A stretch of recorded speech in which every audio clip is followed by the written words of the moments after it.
Hello good evening everyone. मैं doctor Swati Sharma आज आप लोगों के सामने लेकर आई हूँ लिटरेचर की ज्ञानशाला द एलिजाबेथन एज। ये मैं आपको एलिजाबेथन एज के बारे में जो है वो बताऊंगी, जो इसमें हिस्ट्री का एलिजाबेथन एज है और रोमांटिक एज, उससे पहले ऑगस्ट भाई उससे पहले जो एज ऑफ मिल्टन है यानी कि प्यूरिटन एज, ऑगस्टन एज और विक्टोरियन एज, मॉडर्न एज, इन सब के बारे में थोड़ा थोड़ा आपको जानकारी देने के लिए मैं जो है यहाँ पर आई हूँ। तो अब मैंने हिस्ट्री के ये एजेस जो हैं वो चुनी है और आई होप कि आपको ये जो इससे पहले मैंने करवाया था, मैंने इसमें forms of poetry, stanza forms और फिगर्स ऑफ स्पीच ये करवाया था। और आज है हमारा हिस्ट्री ऑफ इंग्लिश लिटरेचर का डे 1 जो है द एलिजाबेथन एज जो है मैंने इसमें लिया है।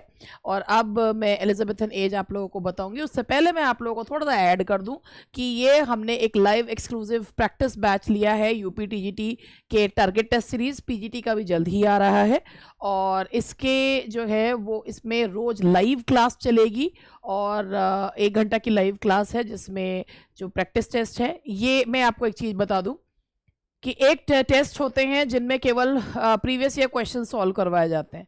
तो प्रीवियस ईयर क्वेश्चंस मैंने ऑलरेडी यूट्यूब पे काफ़ी सॉल्व करवा रखे हैं, तो उसको और वो सब चीज़ जगह मिल भी जाती। ये हमारे अपने प्रिपेयर करे हुए टेस्ट पेपर्स हैं, मॉक टेस्ट और टारगेट टेस्ट है। कुछ मॉक टेस्ट जो हैं वो छोटे हैं, टारगेट टेस्ट फुल लेंथ पे टेस्ट पेपर्स हैं जो उसमें ग्रामर और लिटरेचर दोनों है। तो वो हमने खुद ने ही तैयार करे हैं और वो उसको आपको सॉल्व जो है कराया जाएगा। 23 से ये बैच स्टार्ट हो रहा है। तो इसके बारे में जानकारी लेने के लिए आप इंग्लिश सूत्रा का ऐप डाउनलोड करके ले सकते हैं। ये हमारा लाइव बैच है जिसके बारे में भी आप जानकारी जो है वो इंग्लिश सूत्रा का ऐप डाउनलोड करके ले सकते हैं। ये हमारे वीडियो बैचेस हैं, यूपी टीजीटी का है, यूपी टीजीटी पीजीटी का कंबाइंड है, DSSB का है, ग्रामर का है। ये बैचेस जो हैं इनकी वैलिडिटी हमने बढ़ा दी है। जिन स्टूडेंट्स ने खरीद रखे हैं उनकी वैलिडिटी भी इसकी बढ़ गई है। पहले 1 साल की थी, अब उसको हमने 6-6 महीने और बढ़ा दिया बिना स्टूडेंट्स के कहे। मटेरियल दोनों में ही आप लोगों को बुक फॉर्म में जो है वो प्रोवाइड किया जाता है।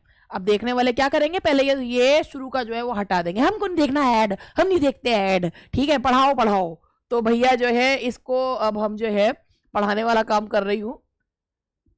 कहाँ गया पढ़ाने वाला काम? हाँ जी, तो चलिए स्टार्ट करते हैं एलिजाबेथन एज से।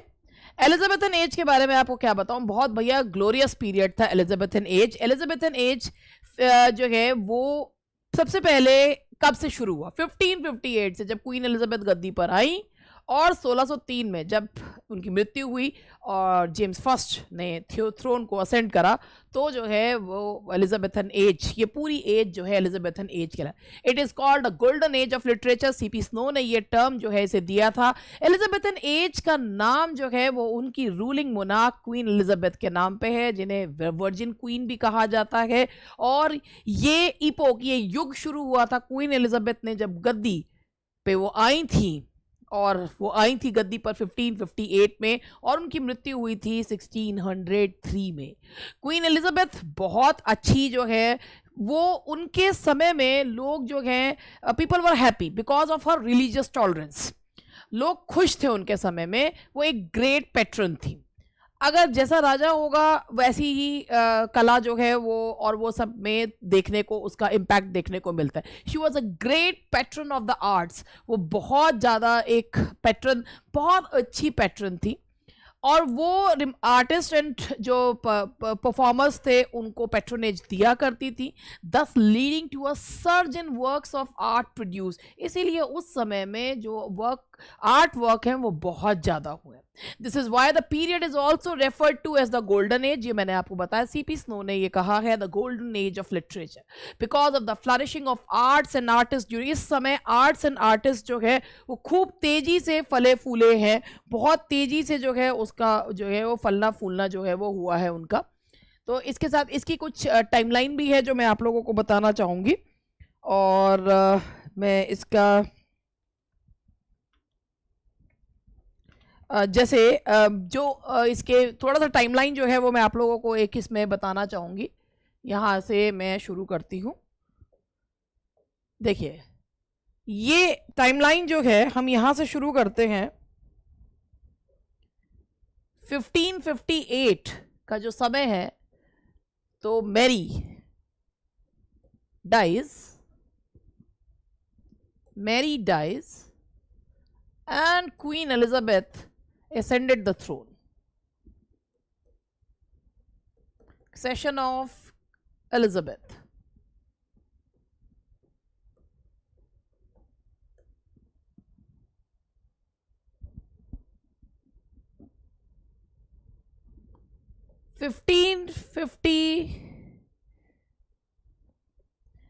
इसमें आपका कुछ और भी जो है, जैसे मैं इसमें बताऊं, मेन चीजें जो है मैं बता रही हूँ। टर्टल्स मिसलेनी आई थी इस समय।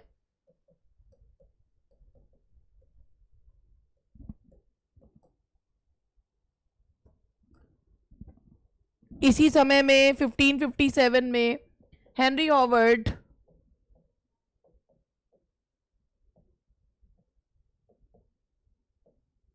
translated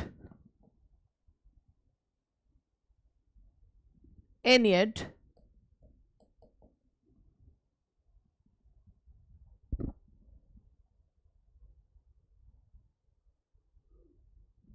(1587) में मेन लिख रही हूं। Execution of Mary Queen of Scots,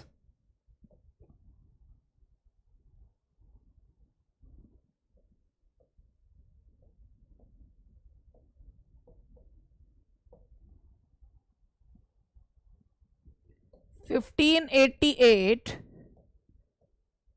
defeat of Spanish Armada,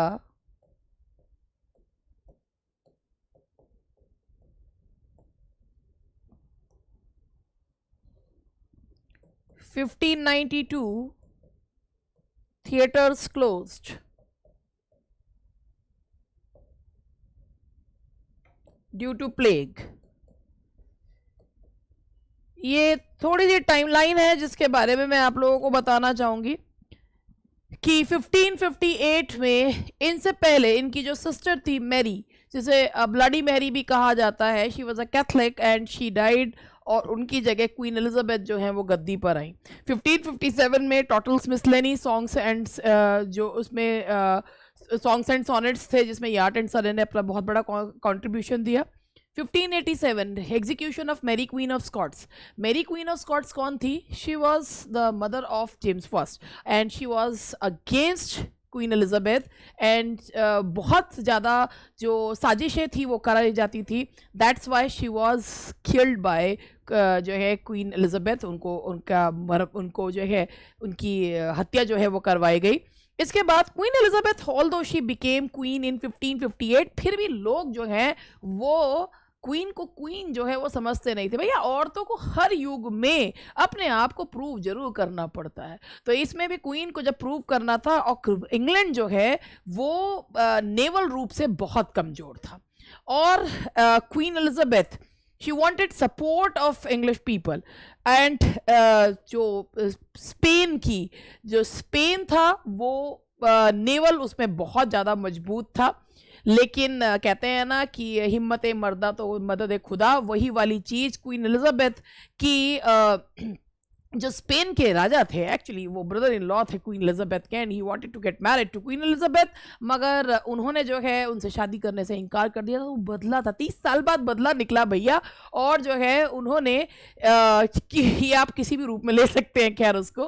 तो इसका एक और रीज़न था कि queen Elizabeth she was a Protestant, और कहीं ना कहीं लोग जो हैं वो अगेंस्ट जो है वो हो रहे थे। तो एक इंग्लैंड के, क्योंकि वो नेवल रूप से कमज़ोर था, तो स्पेन ने एक हमला जो है वो नेवल आर्मी से अपने किया, मगर किस्मत ने साथ दिया, और जो पहली जो जीत हुई थी, मतलब इतनी मजबूत जो नेवल सेना थी उसे हरा कर क्वीन ने जो है एलिजाबेथ ने एक परचम जो है लहराया था, जिसे डिफीट ऑफ स्पेनिश आर्मडा जो है वो कहा जाता है। और उस समय लोगों ने ये माना था, yes she is a woman of metal, कि उस समय लोगों ने ये माना था कि हाँ भाई दम है।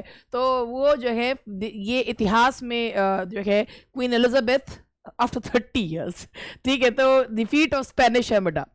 एंड 1592 में एक ये है कि जिस समय यहाँ पर माना कि इस समय फेमाइन नहीं थी, लेकिन एक्सट्रीम फिर भी क्वीन एलिजाबेथ जब रानी थी उस समय बहुत ज़्यादा जो है ये जो एक से दूसरी कंट्रीज़ में जाना, शिप यात्राएं, बहुत वॉयजेस बहुत शुरू हो गई थी। तो कहीं ना कहीं उसमें जो प्लेग के कीटाणु थे चूहों के माध्यम से वो फैले थे, और प्लेग कई बार जो है वो पलट पलट के आया, और प्लेग की वजह से कि गैदरिंग्स जो है वो रोक दी गई थी और 2 साल के लिए थिएटर्स बंद कर दिए गए थे। इसी समय में शेक्सपियर ने अपने जो वर्क्स हैं, उनकी पोएम्स जो हैं वो लिखी हैं, जो उनकी वीनस एंड एडोनिस है, और जो उन्होंने पोएम्स हैं उनकी उन्होंने वो लिखी हैं। 1592 में थिएटर्स क्लोज हुए थे, मगर इस समय का फ़ायदा भी शेक्सपियर ने अपने करियर को बूस्ट करने के लिए उठाया था। तो चलिए, ये तो थोड़ी सी टाइमलाइन मैंने आपको बताई, और इसके बाद हम यहां से आगे बढ़ते हैं। एलिजाबेथन एज में England was experiencing the effects of renaissance. अब रेनेसांस का इफेक्ट जो है वो क्वीन एलिजाबेथ के समय में रेनेसांस फुल फ्लरिश्ड हुआ था। रेनेसांस की शुरुआत हेनरी 8 के समय से, हेनरी 7 के समय से शुरू हो गई थी।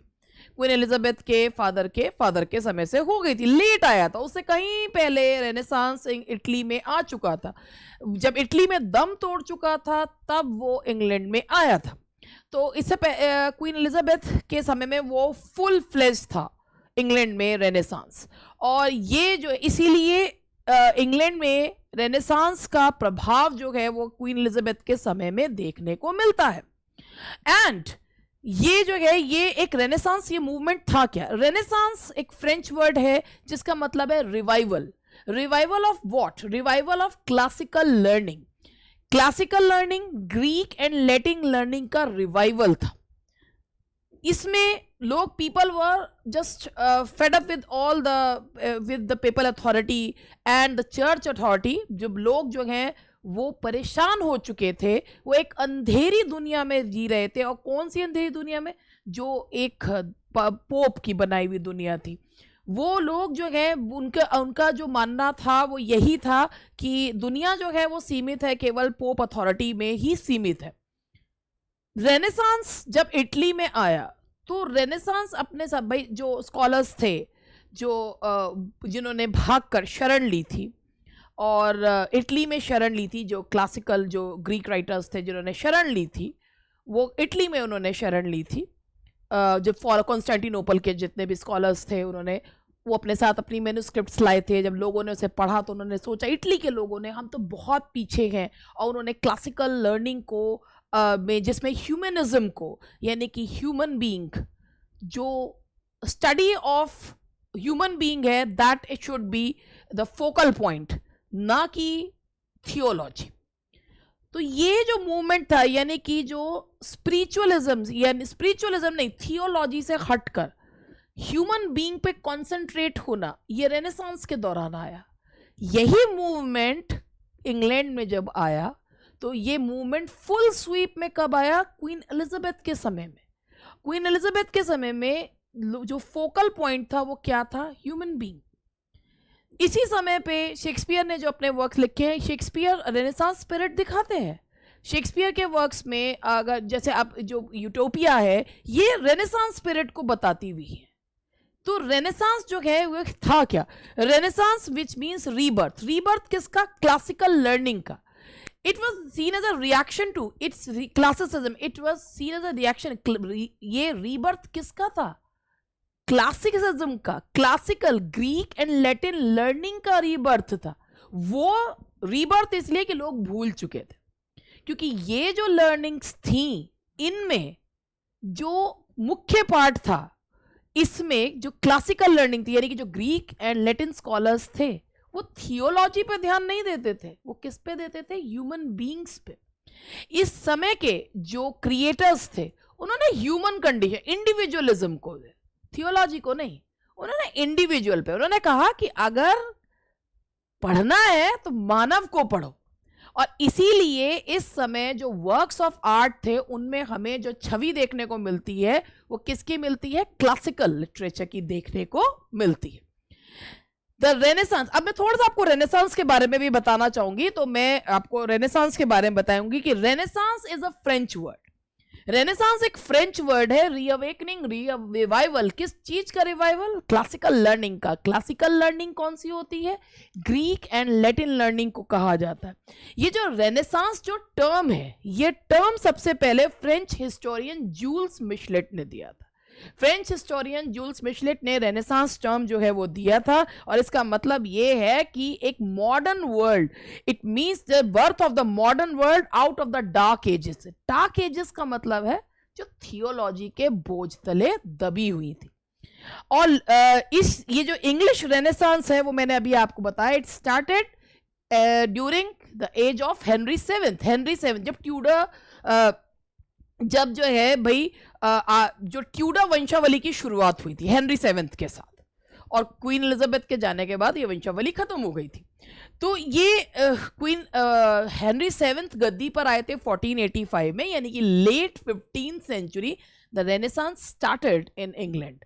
मगर जो भी कोई चीज, अगर कोई मूवमेंट लेट उसमें एकदम स्टार्ट होता है तो वो एकदम से फुल स्विंग नहीं लेता है।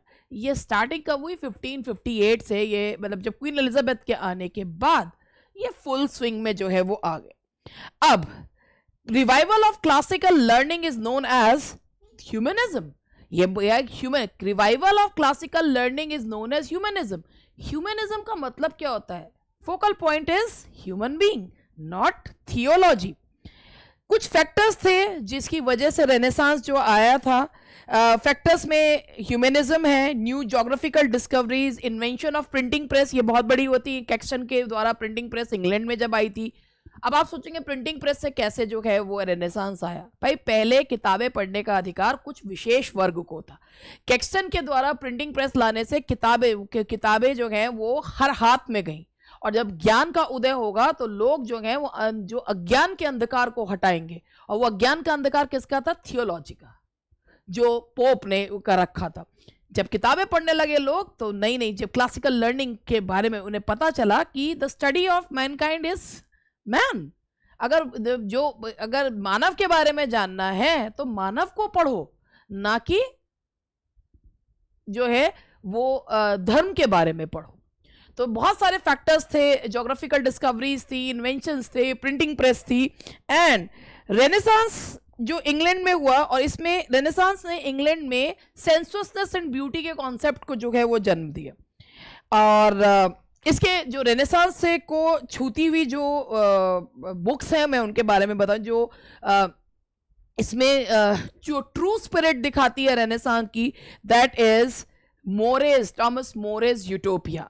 वो रेनेसांस की एक ट्रू स्पिरिट दिखाती है, क्योंकि यूटोपिया का मतलब होता है a place nowhere to found where everyone is same, no या there is no distinction between the rich and the poor, मतलब है ही नहीं रिच एंड पुअर। तो मोरे की जो यूटोपिया है वो रेनेसांस स्पिरिट को दिखाती है।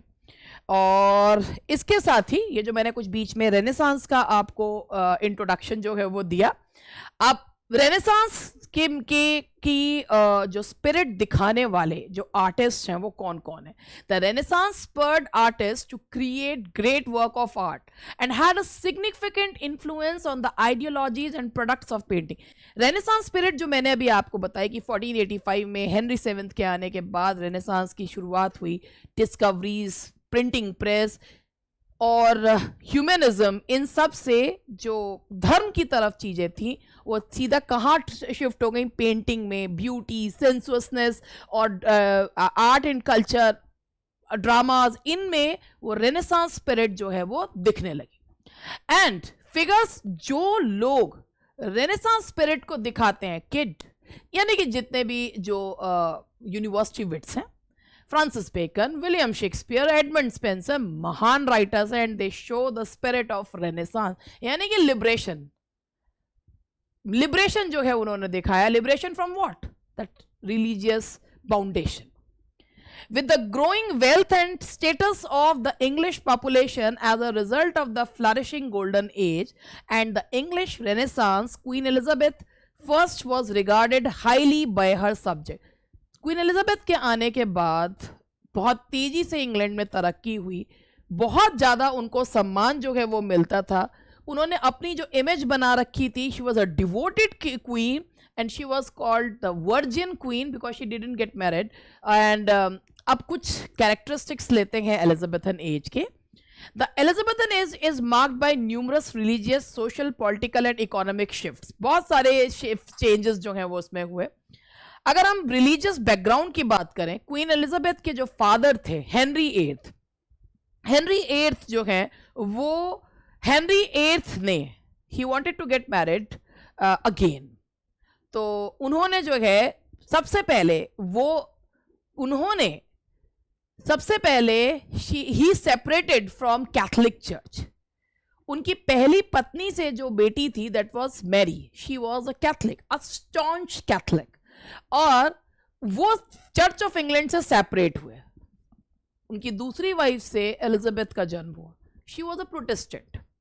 एंड कैथरीन ऑफ एरगन, उनकी फर्स्ट वाइफ का नाम था कैथरीन ऑफ एरगन। उन्होंने हेनरी एट्थ ने दूसरी शादी करने के लिए कई बार पोप से कहा, बट वो उसका परमिशन नहीं दे रहे थे। दैट इज वाई उन्होंने जो है खुद को सेपरेट कर लिया और खुद को जो है सुप्रीमेसी जो है एक्ट ऑफ सुप्रीमेसी पास किया कि वही जो है चर्च के और उसके अथॉरिटी वही हैं।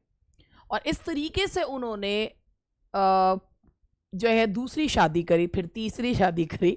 तो उन्होंने जो है मतलब शादियां उन्होंने कई करी, और वो एक प्रोटेस्टेंट थे, दो he never admitted that he was a Protestant, मगर जो उनके आगे जो बच्चे थे वो प्रोटेस्टेंट थे। तो एक विद्रोह की शुरुआत हेनरी एट्थ ने करी। रिलीजियस अनरेस्ट, इंग्लैंड में रिलीजियस अनरेस्ट बहुत बढ़ गया। हेनरी एट्थ के जो रेन के बाद, उनके जब उनके शासन के बाद एडवर्ड सिक्स्थ, उसके बाद एडवर्ड सिक्स्थ जो है वो राजा बने, but he was a very feeble king, बहुत ही कमज़ोर जो है वो राजा थे। उनकी मृत्यु के बाद मैरी फर्स्ट बनी, वो एक कैथलिक थी। उनका एक ही काम था कि जो प्रोटेस्टेंट्स थे उन्हें मरवाना। उन्होंने इतने प्रोटेस्टेंट्स मरवाए कि उनको जो है ब्लडी मैरी कहा जाने लगा। जब क्वीन एलिजाबेथ गद्दी पर आई तो उनकी वो एक रिलीजियस टॉलरेंस को उन्होंने बल दिया। इस तरीके से उन्होंने एक शांति जो है वो स्थापित करी। और अगर राज्य में शांति होगी तो ऑब्वियसली आर्ट्स जो है वो फ्लरिश करेंगी ही करेंगी। तो ये तो थी एक पॉलिटिकल बैकग्राउंड किसकी, एलिजाबेथन एज की। यहां तक अगर आपको मेरी बात समझ में आई हो तो देखिए, क्योंकि हिस्ट्री जो होती है वो उसको थोड़ा सा समझने में टाइम लगता है। इसके बाद हम बात करते हैं social background of the Elizabethan as. Social aspects अगर हम बात करें एलिजाबेथन एज के, तो उनके अपने मेरिट्स एंड डिमेरिट्स थे। माना कि उस समय कोई सूखा नहीं पड़ा था, हार्वेस्ट भी बहुत अच्छी हो रही थी, पीपल ऑल्सो, लेकिन फिर भी लोग एक्सट्रीम पॉवर्टी में रह रहे थे। क्यों? क्योंकि अमीरों और गरीबों के बीच में बहुत वाइड गैप था। जो फैमिलीज अफोर्ड कर सकती थी वो अपने बच्चों को स्कूल भेजते थे, या जो डॉटर्स थी they were sent to work for money for the household, और या उनको डोमेस्टिक होने की जो है वो ट्रेनिंग दी जाती थी। एंड कि भाई उनकी शादी जो है वो अच्छे घरों में हो जाए। अच्छा, इंग्लैंड की पॉपुलेशन इंक्रीज हुई, इस इंक्रीज से इन्फ्लेशन जो है वो बढ़ा, लेबर जो है वो बहुत चीप लेबर अवेलेबल था। दोज हु वर जो एबल बॉडीड थे दे वर अर्निंग, मतलब बहुत जो है इस समय बहुत लेबर जो है वो सस्ता था, इस समय मिल गया था, क्योंकि इंग्लैंड की पॉपुलेशन बहुत तेजी से बढ़ी। Due to an increase in population, जो बड़ी सिटीज थी वो ओवरक्राउडेड हुई। इससे और जो इसके अलावा जो लोगों का जो वॉइसेस वगैरह की वजह से, इससे क्या हुआ कि वो रैट्स के माध्यम से ब्यूबोनिक प्लेग जो है वो फैला और बहुत सारी संख्या में लोग जो हैं वो मरे। 1592 में थिएटर्स भी इसलिए बंद करे गए क्योंकि जहां पे भी मास गैदरिंग होती थी, उस मास गैदरिंग को में, क्योंकि ये बहुत तेजी से फैलने वाला जो है वो एक जो है एक डिजीज थी, तो 1592 में थिएटर्स क्लोज किए गए। तो इस तरीके की मतलब पॉपुलेशन का इंक्रीज होना, चीप लेबर का मिलना, वॉइसेस पे जाना, इन्फेस्टेशन की वजह से ब्यूबोनिक प्लेग का फैलना और अचानक से जनसंख्या का कम होना। Now political background of the Elizabethan age, Queen Elizabeth के समय में the parliament not yet strong enough to pit itself against royal, parliament इतनी स्ट्रांग नहीं थी कि क्वीन के अगेंस्ट खड़ी हो जाती। ये तो जेम्स फर्स्ट के समय में चीजें चेंज हुई हैं। क्वीन एलिजाबेथ पे भी बहुत सारे जो है वो आक्रमण होने की थी, लेकिन उनका स्पाई जो है नेटवर्क इतना मजबूत था कि बहुत सारे अटैक्स रोके गए। तो पार्लियामेंट इतनी मजबूत नहीं थी जितनी मजबूत जेम्स फर्स्ट के समय में हुई थी, और चार्ल्स फर्स्ट के समय में, और चार्ल्स फर्स्ट के समय में तो बहुत ही ज्यादा।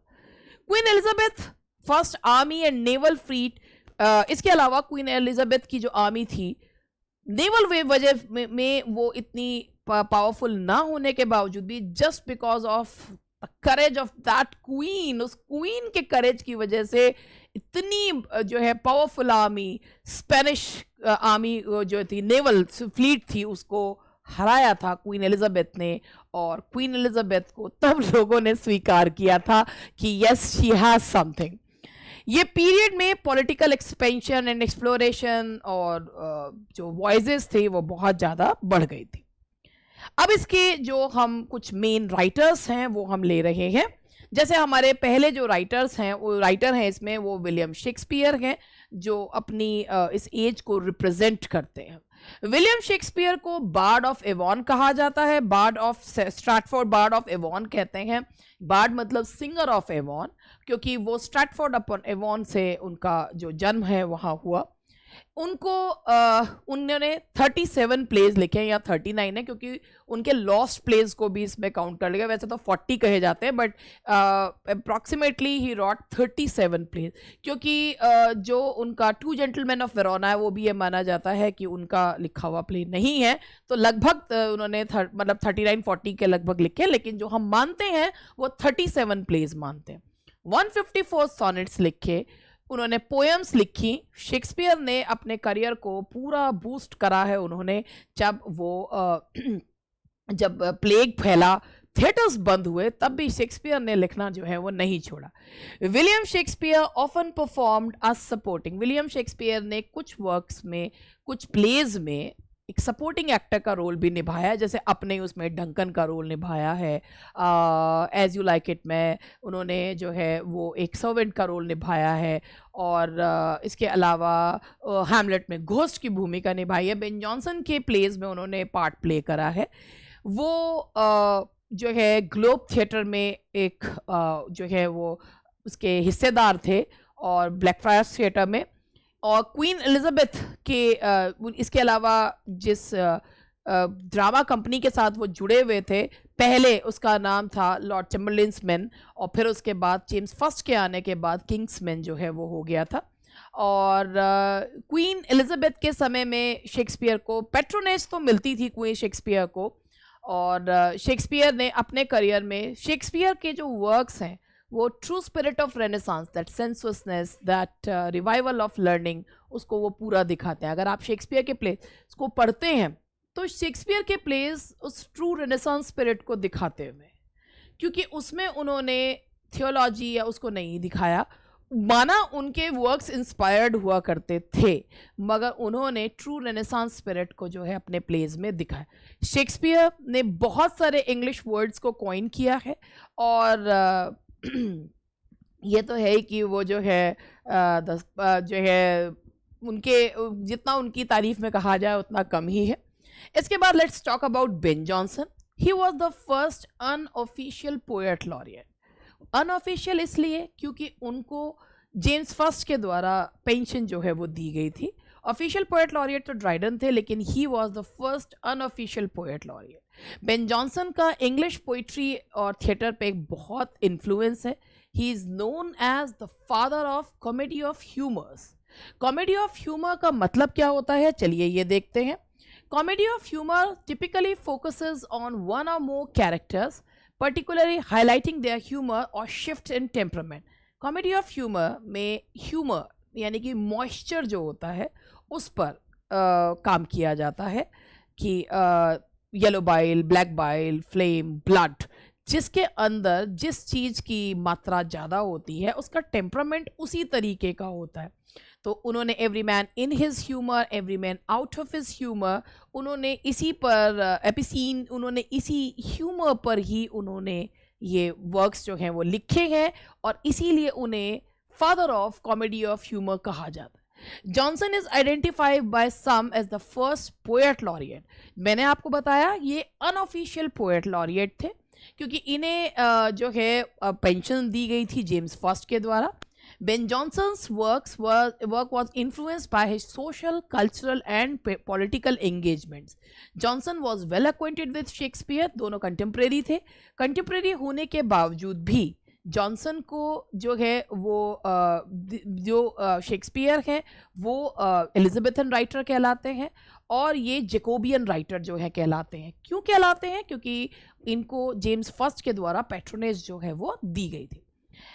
Well, during his lifetime, Johnson was often critical of, हालांकि जॉनसन जो है वो शेक्सपियर के वर्क्स के प्रति क्रिटिकल रहते थे, लेकिन जब फर्स्ट फोलियो आया था तो उन्होंने अपनी श्रद्धांजलि भी शेक्सपियर को दी थी।